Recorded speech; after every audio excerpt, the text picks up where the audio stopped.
Hi guys, welcome to Monis mini world. இன்றைக்கி நம்ம பார்க்க போகிறது ஒரு பக்கவான ஆந்திரா டிஷ்ஷுங்க. ஆந்திரா டிஷ்ஷுனாலே நம்மளுக்கு ஞாபகம் வர்றது காரம் தாங்க. அந்த மாதிரி காரம் புளி எல்லாமே சேர்ந்த ஒரு டிஷ் தான் இந்த கோங்குரா பச்சடி. இந்த காரமான கோங்குரா பச்சடியில் தாராளமாக நல்லெண்ணெய் ஊற்றி சைடுக்கு பச்சை வெங்காயத்தை வச்சுட்டு சாப்பிட்டோன்னா எப்படி இருக்கும் தெரியுமாங்க? எதுக்கு இன்னும் லேட் பண்ணுறோம்? சீக்கிரமாக வாங்க, எப்படி செய்யறது போய் பார்க்கலாம். ஃபஸ்ட்டு கடாயில் எண்ணெயை ஊற்றி அதில் 1 டேபிள் ஸ்பூன் அளவுக்கு தனியாவும் 1 டீஸ்பூன் அளவுக்கு ஜீரகமும் போட்டுக்கலாங்க. இதோட காஞ்ச மிளகாவை ஆட் பண்ணிக்கிறோம். நம்ம வந்து புளிச்சக்கீரை புளியாக இருக்கோன்றதால அதை பேலன்ஸ் பண்ணுற அளவுக்கு காஞ்ச மிளகாய் எடுத்துக்க போகிறோங்க. இந்த டிஷ்க்கு கொஞ்சம் நிறையாவே காரம் இருந்தால் தான் நல்லாயிருக்கும். ஸோ நிறையாவே காஞ்ச மிளகாவும் எடுத்துக்கலாங்க. இதை போட்டு நல்லா லோ ஃப்ளேம்லேயே ஃப்ரை பண்ணிக்கலாம். இதில் வந்து ஒரு 1/4 டீஸ்பூன் அளவுக்கு வெந்தயம் ஆட் பண்ணிக்கலாங்க. வெந்தயத்தோட கசப்பு வந்து இந்த புளிச்சக்கீரையோட புளியை வந்து டேஸ்ட்டை என்ஹான்ஸ் பண்ணும். ஸோ வெந்தயத்தை மிஸ் பண்ணிடாதீங்க.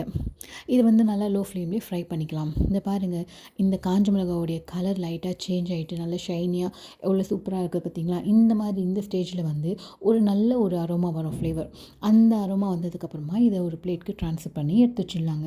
நீங்கள் கட்டி பெருங்காயம் யூஸ் பண்ணுறவங்களா இருந்தீங்கன்னா இந்த ஸ்டேஜ்லேயே கட்டி பெருங்காயம் போட்டு ஃப்ரை பண்ணி கிரைண்ட் பண்ணிக்கலாம் நம்ம.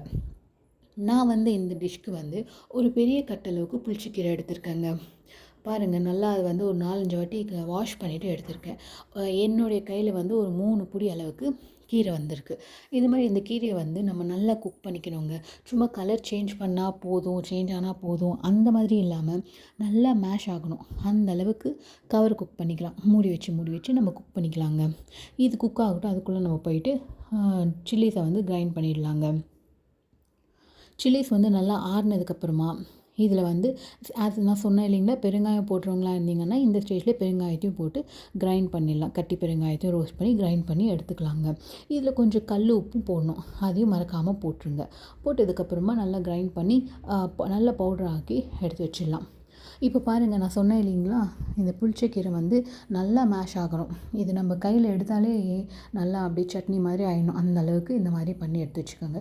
இது நல்லா ஆற விட்டுட்டு அதுக்கப்புறமா நம்ம அந்த மிளகாவோட சேர்த்து கிரைண்ட் பண்ணி எடுத்துக்கலாம். இது ஜஸ்ட் பல்ஸ் மட்டும் விடுங்க, ரொம்ப எல்லாம் சுத்த விட்டுறாதீங்க. உங்கள்கிட்ட உரல் இருந்ததுன்னா உரலில் தட்டி எடுத்துக்காங்க. இன்னும் கூட டேஸ்ட் வந்து ரொம்பவே சூப்பராக இருக்கும். நான் ஜஸ்ட்டு வந்து ஒரு 2-3 பல்ஸ் விட்டுருக்கேன். பாருங்கள் எப்படி வந்திருக்கும். பார்க்க செம்மையாக இருக்குல்ல லுக்கு. இது தாங்க. இன்னும் இருக்கிறதெல்லாம் வந்து தாளிப்பு விட்டுறது தாங்க. தாளிப்பு ஆஸ் யூஷுவல் எல்லாேருக்கும் தெரிஞ்ச விஷயம், ரொம்ப ஈஸி தான். இதில் வந்து கொஞ்சம் நல்ல தாராளமாக எண்ணெய் ஊற்றிக்காங்க. எண்ணெய் ஊற்றிட்டு வடகம் யூஸ் பண்ணிக்கோங்க. வடகம் இருந்ததுன்னா ரொம்ப நல்லாயிருக்கும். அப்படி வடகம் இல்லையா, கடுகும் சீரகமும் ஆட் பண்ணிக்கோங்க.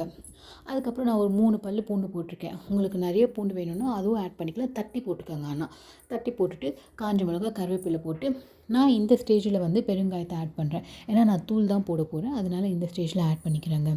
இதை நல்லா ஃப்ரை பண்ணதுக்கப்புறமா நம்ம கிரைண்ட் பண்ணி பல்ஸ் போட்டு கிரைண்ட் பண்ணி வச்சுருக்கோம் இல்லையா, அந்த மிக்ஸ்சர் அதை வந்து நம்ம இந்த தாளிப்பில் ஆட் பண்ணிக்கலாங்க.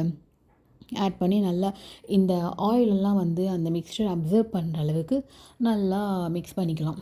மிக்ஸ் பண்ணிவிட்டு இப்போ தாங்க நான் ஆக்சுவல் இன்க்ரீடியண்ட்டு நம்ம போட போகிறோம். இப்போ போட போகிற இன்க்ரீடியண்ட்டால் தான் வந்து இந்த ரெசிபிக்கே வந்து டேஸ்ட் அவ்வளோ ஆட் ஆகும். அது என்னென்னு பார்த்தீங்கன்னா, ரா ஆனியன்ஸ், வெறும் பச்சை ஆனியன்ஸ் மட்டும்தாங்க, வேறு எதுவுமே கிடையாது.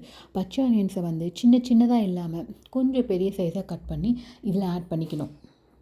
இதை ஆட் பண்ணதுக்கப்புறமா நம்ம ரொம்ப நேரம் ஸ்டவ்லலாம் வைக்கக்கூடாது. ஜஸ்ட் அதை நல்லா மிக்ஸ் பண்ணி விட்டுட்டு ஸ்டவ் ஆஃப் பண்ணிடணுங்க. இவ்வளோ தாங்க நம்ம ஆந்திரா கோங்குரா பச்சடி. இது தாங்க செம்ம டேஸ்ட்டாக இருக்கும். என் சைல்ட்ஹுட் எல்லாமே வந்து இந்த ஆந்திரா கோங்குரா பச்சடியில் தாங்க போயிருக்கு. நீங்கள் இதை ஒரு வாட்டி சாப்பிட்டு பார்த்தீங்கன்னா என்னோடய சைல்ட்ஹுட்டை நீங்கள் எக்ஸ்பீரியன்ஸ் பண்ண மாதிரி ஆகிடும். மறக்காமல் இது எல்லோரும் ட்ரை பண்ணி நல்லெண்ணெய் பச்சை வெங்காயத்தோடு வச்சு சாப்பிட்டு பாருங்கள். எப்படி இருக்குன்னு சொல்லி தவறாமல் எனக்கு கமெண்ட் பண்ணுங்கள். Bye guys, thank you.